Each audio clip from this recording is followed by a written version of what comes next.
ଆଜି ଗୋଟେ ଗପ ଶୁଣିବା ସାଧୁ ଆଉ ଚୋର ବିଷୟରେ। ଗୋଟିଏ ମନ୍ଦିରରେ ଚୋର ଆଉ ସାଧୁ ଉଭୟ ଏକତ୍ର ରହୁଥିଲେ। ସାଧୁ ମନ୍ଦିରର ସୁରକ୍ଷା ପାଇଁ ତତ୍ପର ଥିବା ବେଳେ ଚୋର ସଦା ଚୋରି କରିବାର ସୁଯୋଗର ଅପେକ୍ଷାରେ ରହୁଥିଲା।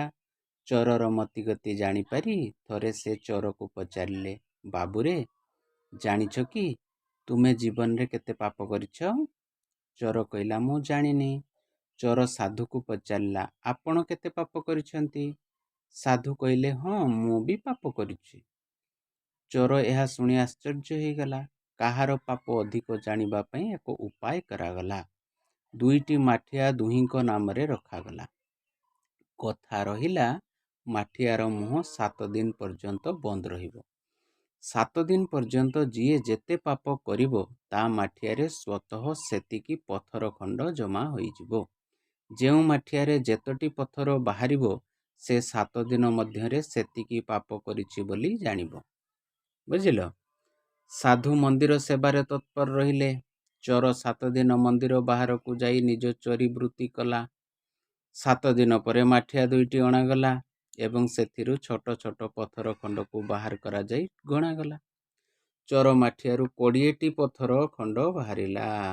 ସାଧୁଙ୍କ ମାଠିଆରୁ 21ଟି ପଥର ଖଣ୍ଡ ବାହାରିଲା। କି ବିଚିତ୍ର କଥା ଦେଖ।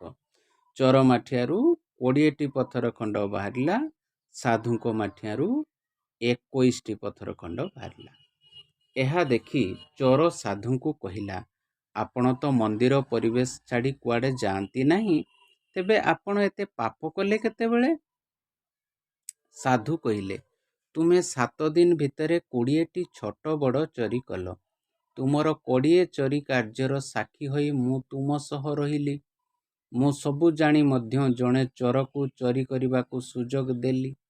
ତେଣୁ ତୁମ ପାପର ସମଭାଗୀ ହେଲି। ଯେହେତୁ ମୁଁ ତୁମେ ଜଣେ ଅପରାଧୀ ଜାଣି ମଧ୍ୟ ନୀରବ ରହୁଛି, ତୁମକୁ ଛାଡ଼ି ଦେଉଛି, ତେଣୁ ତୁମ ପାପଠାରୁ ମୋର ଗୋଟିଏ ପାପ ଅଧିକ ହେଉଛି।